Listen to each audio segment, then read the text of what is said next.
बात में फंसना नहीं चाहते हैं। आप हमें स्पष्ट बताओ कि किसे पकड़े और किसे न पकड़े। बोले तो सुन लो, नोट कर लो। बोले सुनाओ महाराज। बोले जिह्वान भक्ति भगवत गुण नाम ध्येयम चेतश्चन स्मरति तच्चरणारविंदम कृष्णाय नो नमते अक्षर एकदापि तानानयत्वमसता कृत विष्णु कृत्यान्। जिह्वान भक्ति, जिसने कभी अपनी जिह्वा से भगवान का नाम नहीं लिया हो उसको पकड़ के लाओ। जिसका सिर कभी भगवान के चरणों में न झुका हो ऐसे पापी को मेरे पास लेके आओ। जिसने कभी अपनी वाणी से भगवान कृष्ण, भगवान राम, भगवान शिव, नारायण का नाम न लिया हो ऐसे पापी को पकड़ के लाओ। और खबरदार जो भगवान के नाम लेने वालों को पकड़ा।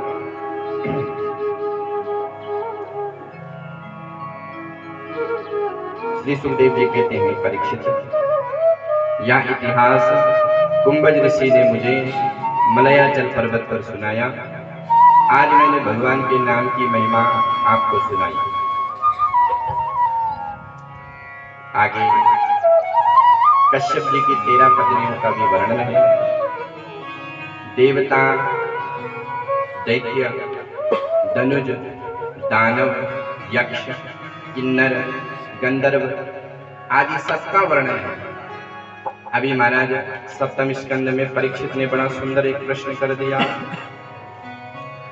समप्रिये सुहृद ब्रह्मन् भूतानां भगवान स्वयं। सुहृद ब्रह्मन् भूतानां भगवान स्वयं।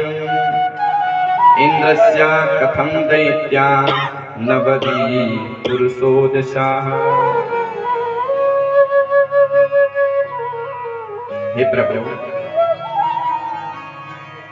हे गुरुदेव, भगवान तो समदर्शी हैं, लेकिन भगवान तो देवताओं का पक्ष लेते हैं और दैत्यों को मारते हैं। अरे भगवान के लिए तो सारा संसार बच्चे के समान है। देवता, धनुष उन्हीं के तो सब है, लेकिन इंद्रादि देवताओं का तो खूब साथ देते हैं और दैत्यों को मार मार करके भगाते हैं। सुखदेव जी कहते, परीक्षित बहुत अच्छा प्रश्न कर रहे हो। बोले परीक्षित, भगवान पक्षपाती नहीं है। भगवान को जो जैसे भजता है भगवान उसका कल्याण वैसा ही करते हैं। फल में भेद नहीं है, भजन में भेद है। दैत्य भगवान को गाली देते हैं, द्वेष करते हैं, तो भगवान उनका कल्याण वैसे ही करते हैं। और भक्त भगवान का भजन करते तो भक्तों का कल्याण वैसे होता है। ये यथा माम प्रपाद्यन्ते तांस तथैव भजाम्यहम्।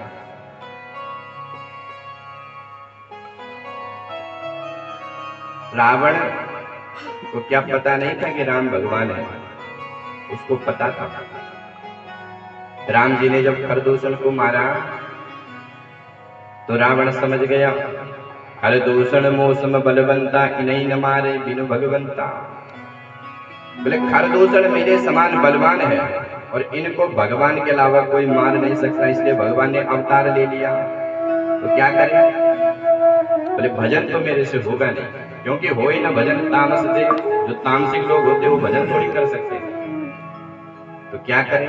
बोले इन्हीं हट पूर्वक मैं इनसे द्वेष करूंगा, और जब इनसे द्वेष करूंगा तो भगवान मेरे को मारने के लिए स्वयं आएगा।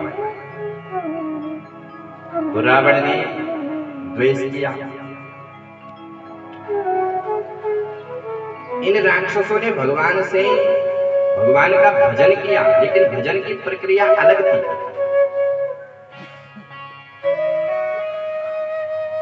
एक बार दुष्टों ने भगवान से कहा, सरकार हम ना होते तो आप भी ना होते। बोले क्या मतलब? बोले सरकार जब हम आतंकवाद फैलाते हैं तभी तो आपको आना पड़ता है अवतार लेकर। बोले बात तो ठीक है। बोले तो प्रभु हम पर भी कृपा करो। बोले भजन करो। बोले सरकार भजन करने लग गए तो दुष्टि किस बात की रही? बोले तो तुम क्या कर सकते हो? बोले हम आपसे बैर कर सकते हैं, द्वेष कर सकते हैं, आपको गाली दे सकते हैं। भगवान ने कहा तो वही सही, पर चिंतन मेरा होना चाहिए। और आपको मैं बता दूं कि मित्र से ज्यादा चिंतन शत्रु का होता है। मित्र को तो आप 1 मिनट के लिए भूल जाओगे, लेकिन शत्रु दिख गया भरी सभा में तो अब आपको जो है उसी का चिंतन होगा कि इसने मेरे को ऐसा कहा था।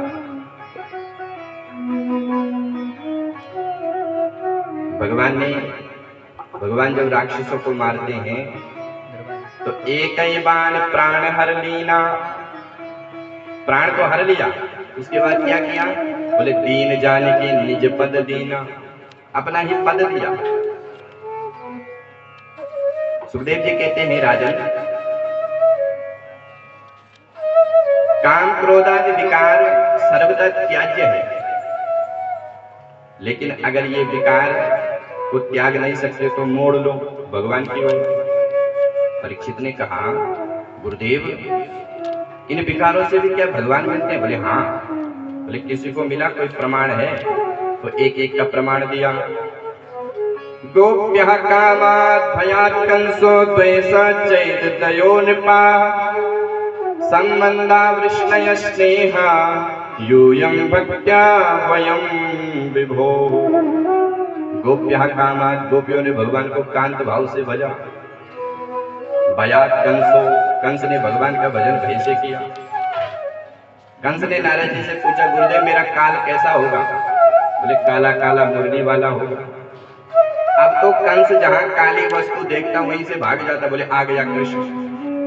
भोजन करते करते भोजन में अगर दाल में काला जीरा दिख गया तो थाली को फेंक देता है। बोले आ गया कृष्ण। किसी व्यक्ति से बात करते हुए उसकी आंखों में काली पुतली को देखता है तो उसी को देख करके भाग जाता। बोले आ गया कृष्ण। उसको सर्वत्र कृष्ण ही दिखते हैं। तो ऐसा भजन कौन कर सकता है?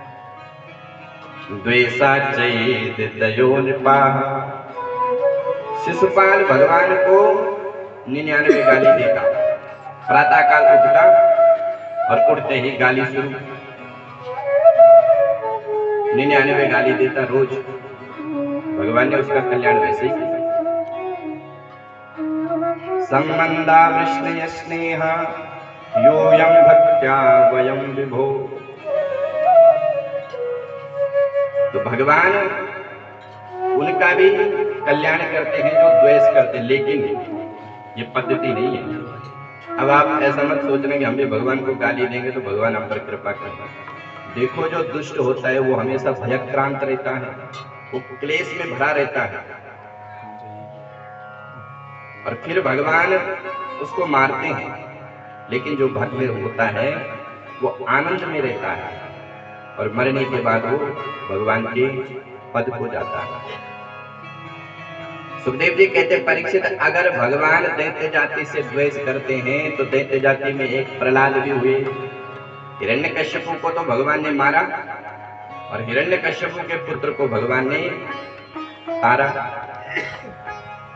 परीक्षित ने प्रश्न किया तो विस्तार से प्रहलाद चरित्र सुनाया।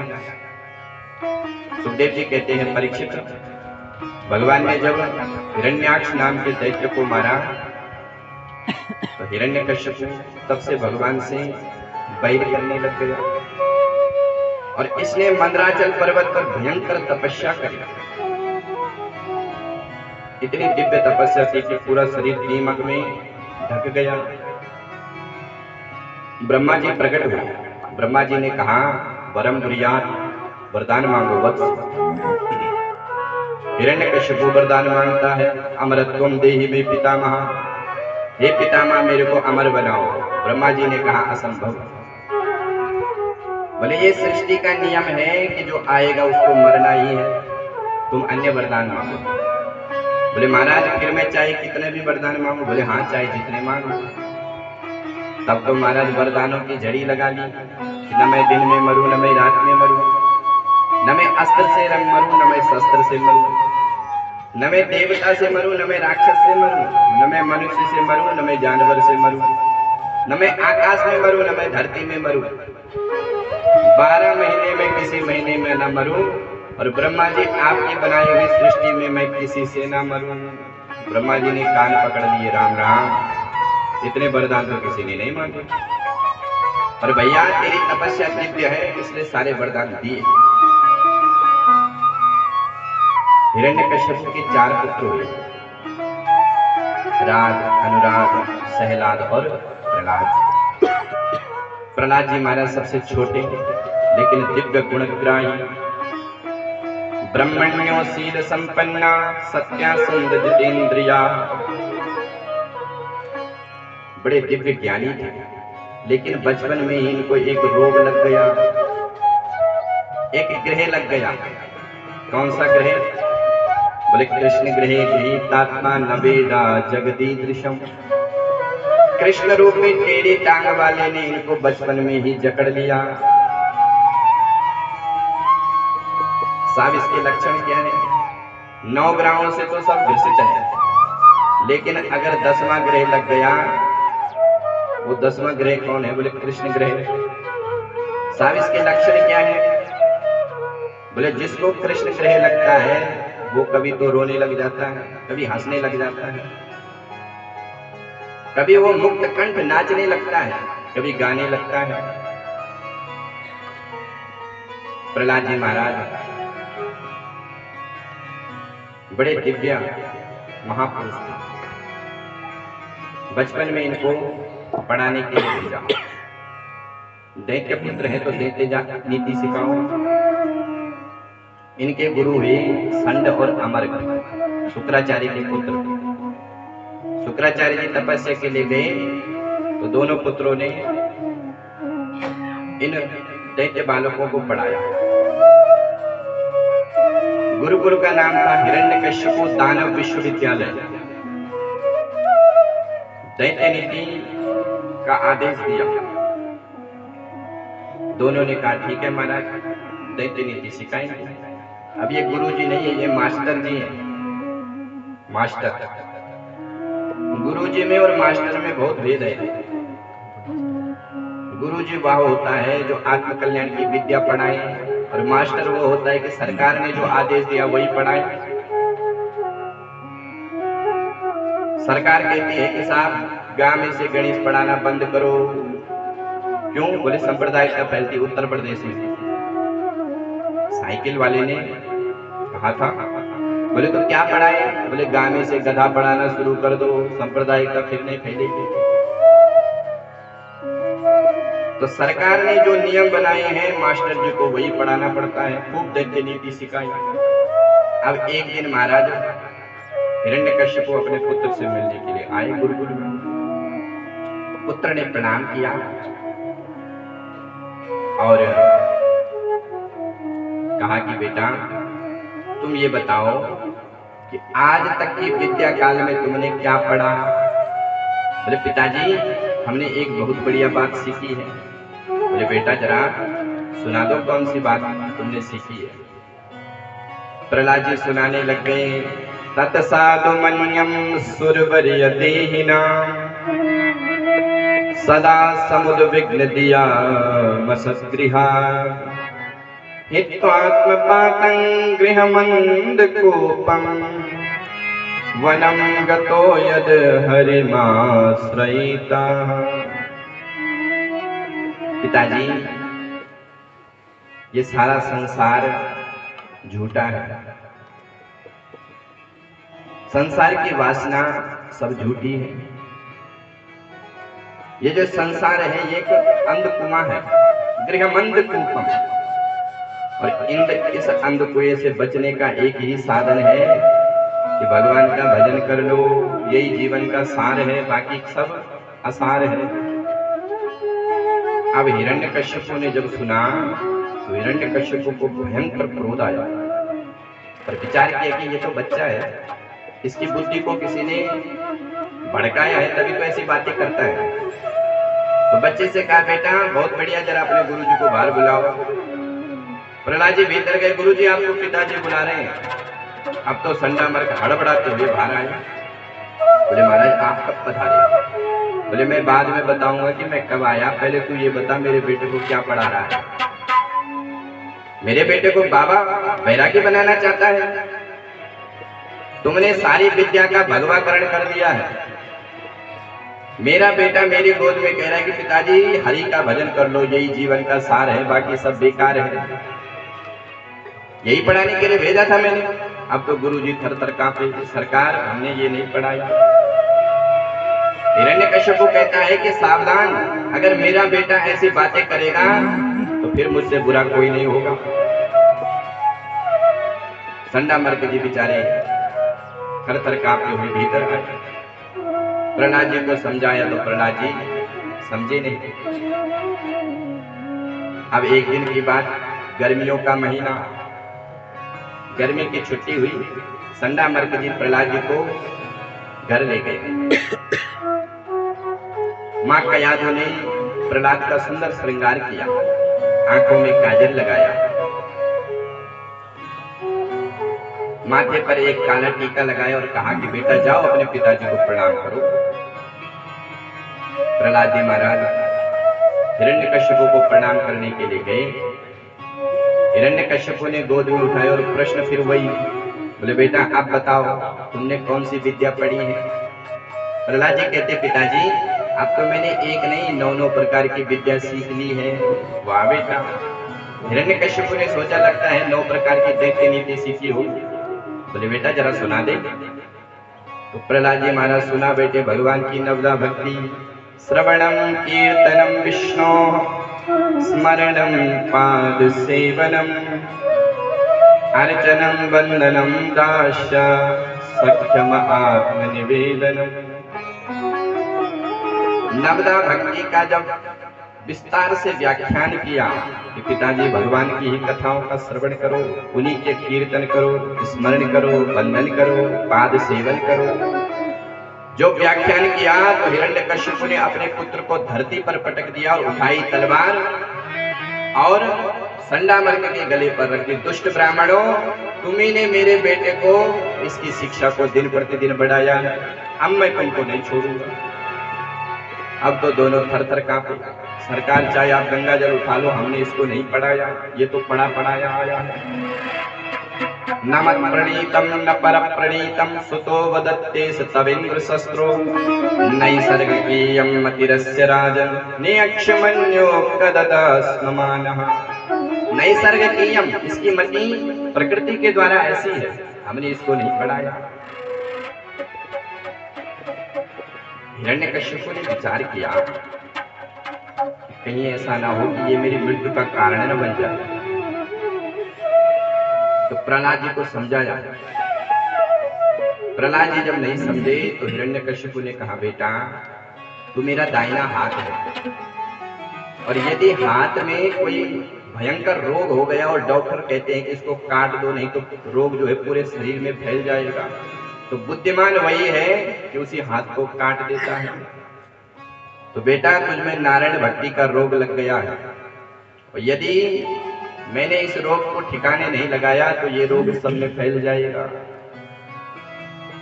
ये कोरोना से भयंकर रोग है, पूरे गांव में फैल जाएगा, कोई कंटीधारी तिलकधारी सब बन जाएंगे। तो हिरण्यकश्यप ने तुरंत दैत्यों को आदेश दिया, पूरे दैत्य टूट पड़े। प्रहलाद जी को महाराज बहुत कष्ट दिए, नदी में गिराया, भोजन पर प्रतिबिंब लगाया, विषपान कराया। होलिका बुआ जी को जलाया, पर्वत से गिराया, अग्नि में जलाया, सब प्रयास किया, लेकिन प्रहलाद जी कस से मस नहीं हुई। पुनः एक दिन गुरुजी आए, बोले महाराज एक मौका और दे दो। बोले ले जाओ। गुरुजी ने आश्रम में लेके आए, समझाया, पर प्रहलाद जी नहीं समझे। परीक्षित एक दिन गुरुजी चले गए कहीं बाजार सामान के लिए। प्रहलाद जी को मिल गया मौका, सभी मित्रों को बुलाया, आओ आओ मित्रों तुमको एक नया खेल सिखाऊं। बोले प्रहलाद बताओ कौन सा खेल है? बोले भैया तुमने कभी छुपम छुपाई खेली है? प्रहलाद के मित्र कहते हैं कि मित्र ये तो बहुत पुराना खेल है, छुपम छुपाई में क्या होता है कि पहले तुम छुपो, हम तुम्हें ढूंढेंगे, फिर हम छुपते तुम हमें ढूंढो। प्रहलाद जी कहते हैं हाँ मित्रों, ये बहुत पुराना खेल है और यही खेल परमात्मा और जीवात्मा के साथ भी खेला जाता है। परमात्मा ने जीवात्मा से कहा कि तुम छुप जाओ, तो महाप्रलय हुई, सारा संसार भगवान के उदर में चला गया और भगवान ने कर्म अनुसार एक एक जीव को ढूंढ करके निकाल दिया। अब भगवान ने तो निकाल दिया, अब हमारी बारी है। इसी कण कण में नारायण भी है, जिस दिन हमने उसको ढूंढ लिया उसी दिन हमारा कल्याण हो जाएगा। वेद भगवान कहते तमेव विदित्वात् मृदुमेति नान्या पंथा विद्यते जनायः। उस परमात्मा को जाने बिना, उसको पहचाने बिना जीव का कल्याण नहीं हो सकता है।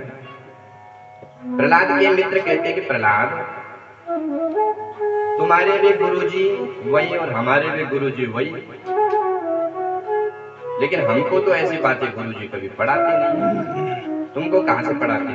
नारद श्री प्रहलाद जी कहते हैं कि मित्रों, मेरे गुरुजी नारद जी हैं।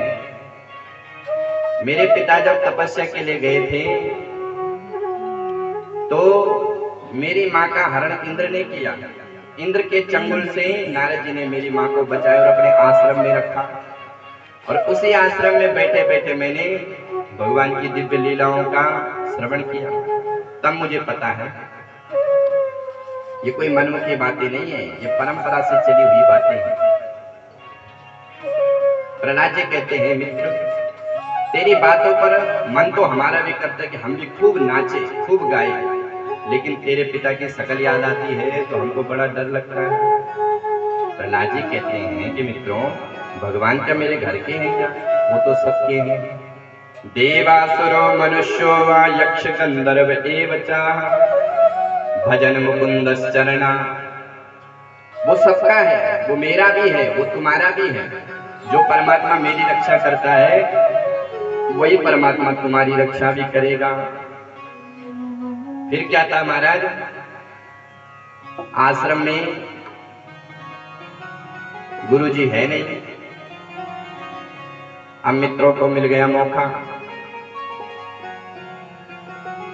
सारे मित्र खूब नाच रहे हैं और गा रहे हैं,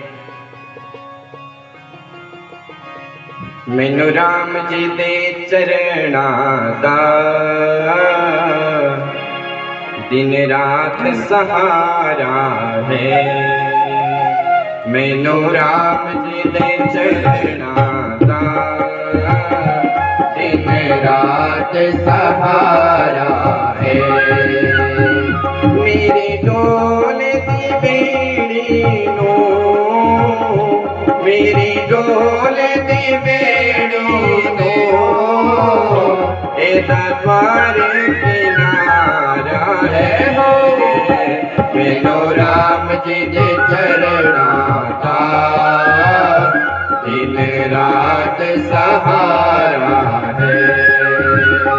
मैनू राम जी दे चरणा दा दिन रात सहारा है।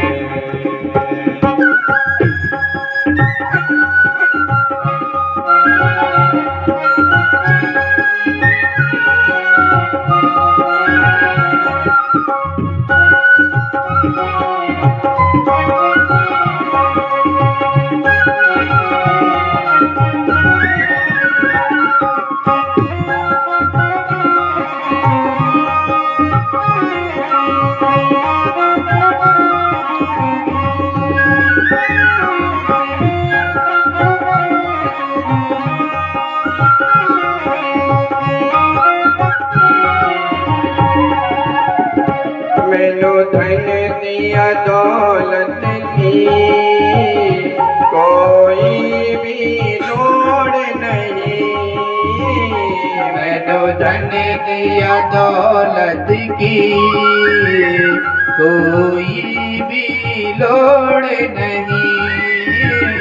तू दुनिया दे सुखा की कोई भी होड़ नहीं, दुनिया की सुखा दी कोई भी होड़ नहीं। बस चाहिदा केवल हो बस चाहिदा केवल दर्शन दान मैनो राम जी दे चरणा का दिन रात सहारा है। मैनो राम जी दे चरणा का दिन रात सहारा है।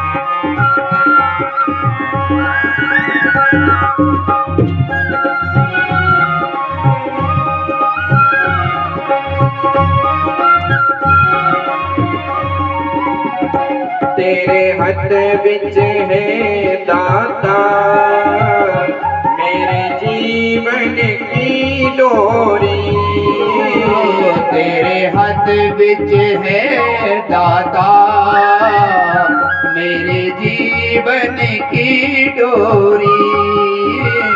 तेरे हाथ विच है दाता मेरे जीवन की डोरी, तेरे हाथ विच है दाता मेरे जीवन की डोरी। बस दौड़ है नौकर की मालिक दे दर दौड़े, बस दौड़ है नौकर की मालिक दे दर दौड़े। मैं सुनियत मणिया भी, मैं सुनियत मणिया भी एक राम सहारा है। मैनो राम जी दे चरणों का दिन रात सहारा है।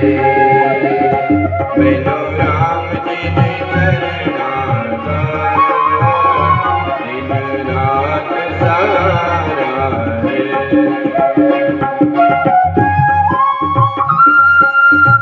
श्री राधे।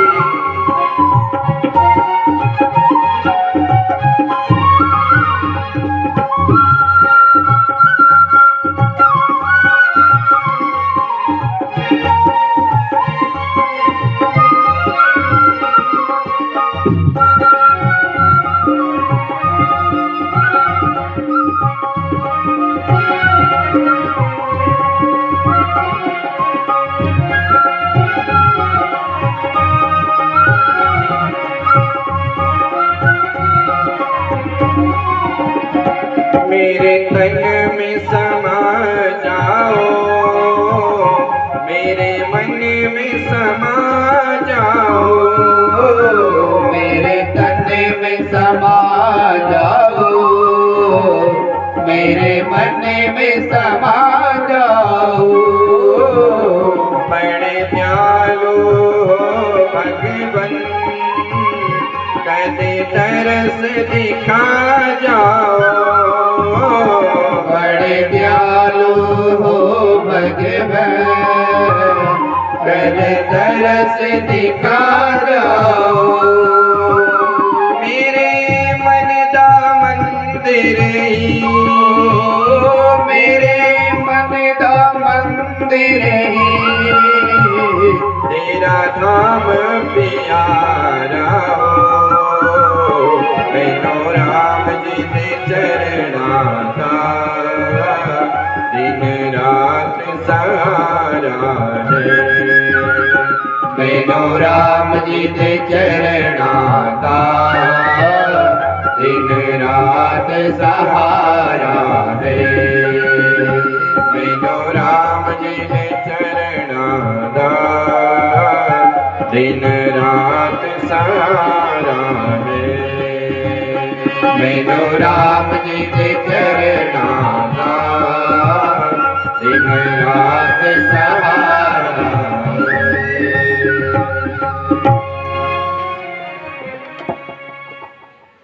इतने में गुरुजी आ गए। सारे विद्यार्थी मस्त होकर के नाच रहे हैं। गुरुजी ने जो विद्यालय का माहौल देखा तो सारे विद्यार्थी खूब नाच करके खूब गा रहे हैं।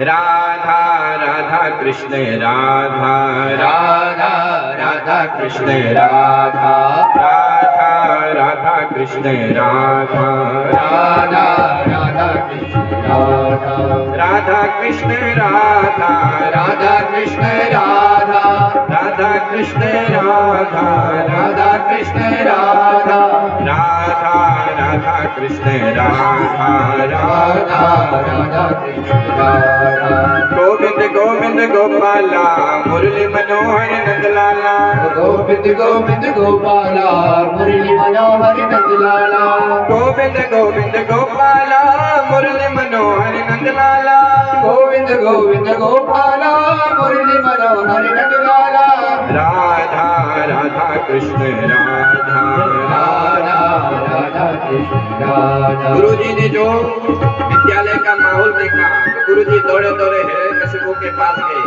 महाराज गजब हो गया। बोले क्या हुआ? बोले जो बीमारी प्रहलाद को थी वो बीमारी सारी फैल गई। हिरण्यकशिपु ने उठाई तलवार और खोपा वेश चलत गात्रम पुत्रम हंतो मनोदले, अपने पुत्र को मारने के लिए दौड़ पड़े।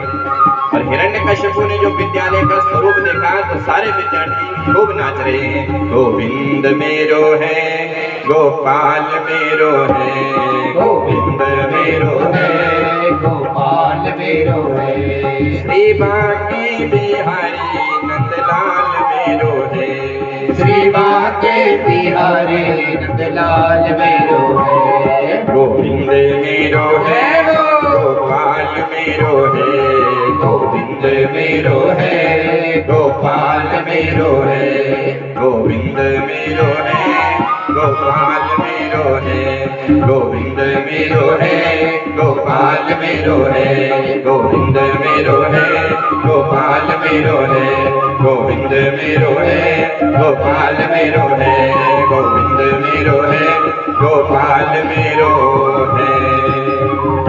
जो हिरण्यकश्यप ने अट्टहास किया कीर्तन सन्नाटे में बदल गया। हिरण्यकश्यप ने गालियों की बौछार कर दी प्रहलाद पर। हे दुर्वनी मंदात कुलभेदक कराधमा, दुष्ट प्रहलाद तूने बता किसकी शक्ति पर मेरे को ललकारा है। प्रहलाद जी ने भी बड़े प्रेम से जवाब दिया, न केवलम में भवतश्च राजन् सवै बलम बलिनां च परेषां, परे परे में स्थिर जंगमाये ब्रह्मादयो येन वसं प्रणीता। पिताजी आपको ब्रह्मा जी के वरदानों का बल है, मेरे परमात्मा तो ब्रह्मा जी को भी बल देने वाले हैं, उन्हीं का बल समस्त संसार के चराचर जीव में है। सवै बलम बलिनाम चा परेशान, वही सबको बल देते हैं। हिरण्यकश्यपु क्रोध से बोला, मूर्ख जब देखो मेरा भगवान, बता तेरा भगवान कहाँ है, पहले आज उसी से मिल लेते हैं। प्रहलाद जी ने कहा कि महाराज वो तो सर्वत्र है, ईशावास्यमिदं सर्वम यत्किंचित् जगत्याम जगत्, वो तो व्यापक है। हिरण्यकश्यपु ने खंबे की ओर इशारा किया, वासो यदि स सर्वत्र कस्मात् स्तंभेन न दृश्यते, यदि वो सर्वत्र है तो इस खंबे में है। बोले हाँ महाराज। इसमें भी है। बोले तो मेरे को क्यों नहीं दिख रहा है? बोले तुम अपना चश्मा उतारो और मेरे चश्मे से देखो, भक्ति के चश्मे से, फिर तुमको दिखाई देगा। मेरे को तो दिख रहा है, तुमको नहीं दिख रहा, तुम इलाज कराओ। हिरण्यकश्यप ने उठाई तलवार कि आज पहले मैं तेरे भगवान को ही देखता हूँ। अब महाराज इधर तो हिरण्यकश्यप खंबे को तोड़ने के लिए जा रहा है और इधर प्रहलाद जी मनी मन में भगवान को पुकार रहे हैं। भक्तिश्चेत् पुरुषोत्तमे यदि दृढ़ा वेद प्रमाणम यदि। प्रभु यदि मेरी भक्ति आप में दृढ़ है और वेद के प्रमाण सत्य है, वेद के क्या प्रमाण है? ईशावास्यमिदं सर्वं हरिव्यापक सर्वत्र समाना सर्वं खल्वमिदं ब्रह्मा। ये महावाक्य यदि सत्य है तो इन महावाक्यों को चरितार्थ करने के लिए आज आपको खंबे से प्रकट होना पड़ेगा। जैसे ही हिरण्यकश्यप ने खड्ग प्रहार किया, खंबा फट गया और वहां से भगवान नरसिंह रूप में प्रकट हो गए। गगड़ गड़गड़ानो खंब फाटो चरचरानो नक्सो नरनाहर को रूप अति भयानक है। दसन जीव लपलपानो मानो चितवत जानो अंग खान है। बड़े बड़े भयंकर विशाल नेत्र, बड़े बड़े नख, गुर्राते हुए हिरण्यकश्यप को भगवान ने पकड़ लिया। हिरण्यकश्यप ने जब भगवान को देखा तो उसको लगा इसका भगवान तो बड़ा विचित्र है। हिरण्यकश्यप जब तक अपनी ढाल तलवार को संभालता तब तक तो भगवान ने हिरण्यकश्यप को अपनी बाहों में जकड़ लिया। हिरण्यकश्यप हिम्मत करके कहता है ये तूने मेरे को पकड़ लिया तो क्या हुआ? ब्रह्मा जी के वरदान मेरी रक्षा करेंगे। भगवान ने कहा बता मूर्ख, तूने ब्रह्मा जी से कौन सा वरदान लिया था? महाराज मैंने वरदान मांगा था कि ना मैं मनुष्य से मरूं न मैं जानवर से मरूं। भगवान ने कहा मैं कौन हूं? न मनुष्य कह सकता है न जानवर, नर सिंह हूं। महाराज मैंने वरदान मांगा था कि मैं ना अस्त्र से मरूं न शस्त्र से। भगवान ने अपने लंबे लंबे नाखून दिखाए, बोले आज इसी से तेरा ऑपरेशन करूंगा मैं। हिरण्यकश्यप कहता है कि महाराज मैंने वरदान मांगा है, न मैं दिन में मरूंगा न मैं रात में। भगवान ने कहा बाहर देख, संध्या बेला चल रही है। महाराज मैंने वरदान मांगा था कि मैं ब्रह्मा की बनाई हुई सृष्टि में किसी से नहीं मरूंगा। भगवान ने कहा कि मूर्ख, ब्रह्मा ने मुझे नहीं बनाया, मैंने ब्रह्मा को बनाया।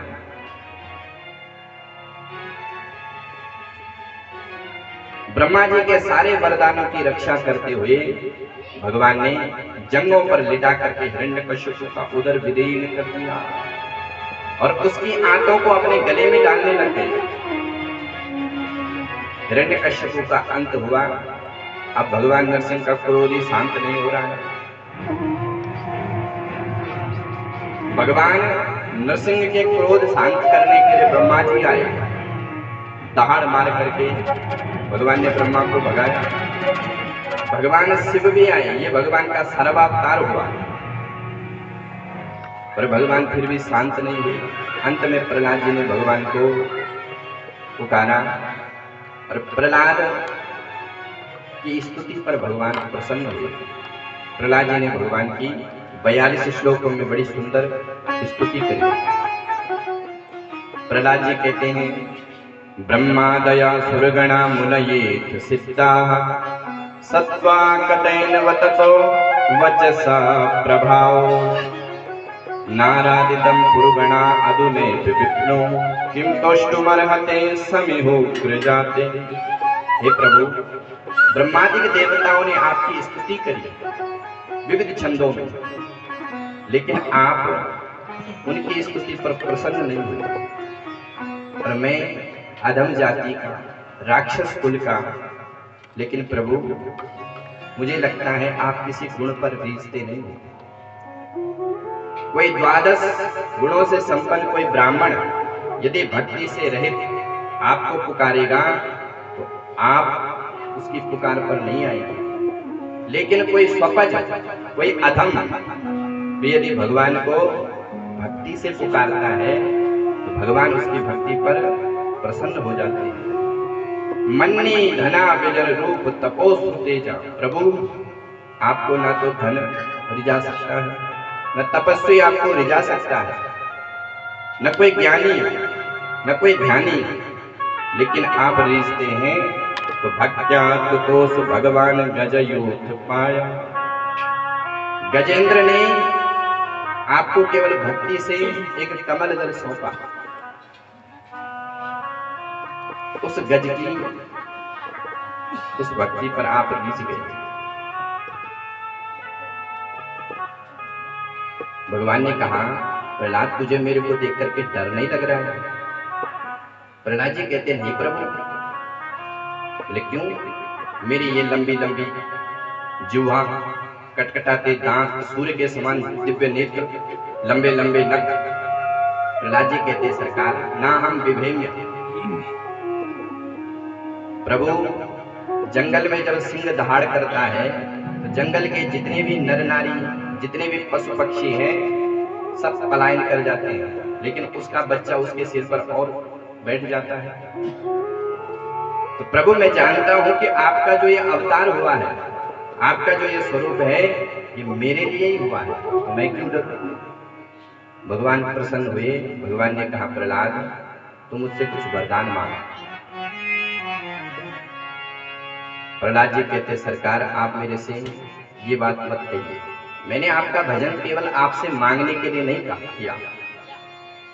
जो भक्त आपका भजन मांगने के लिए करता है वो वणिक है, व्यापारी है।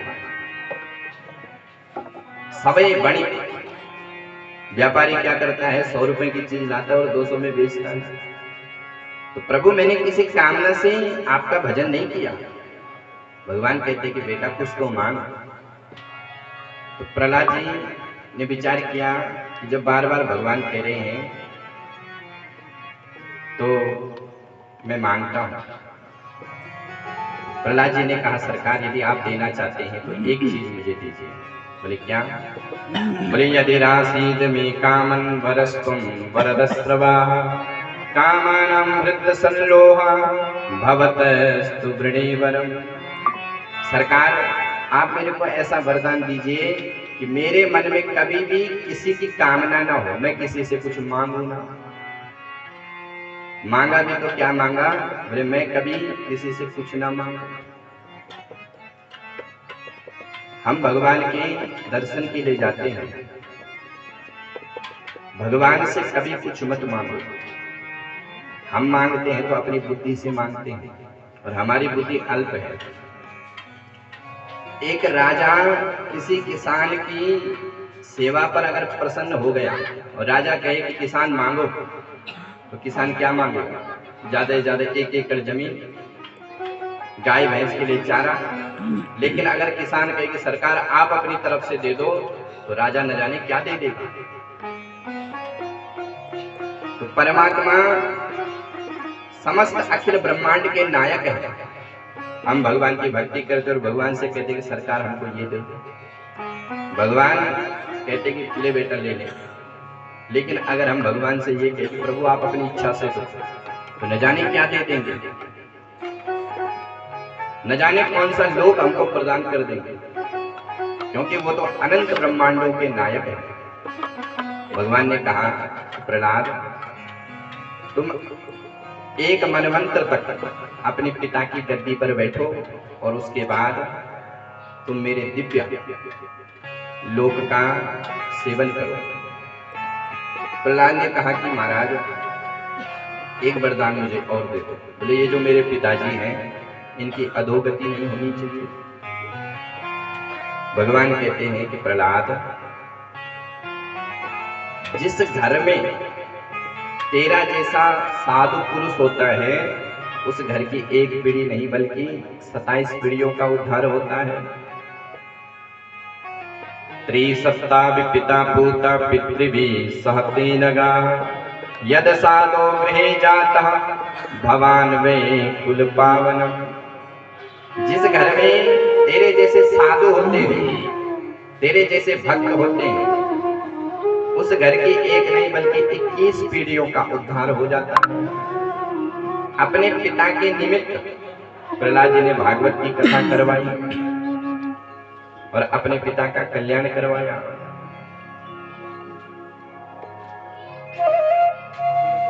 तो आज ये परिवार में बड़ भागी, ये कथा न जाने कौन से गुण पर दयानिधि रीझ जाता।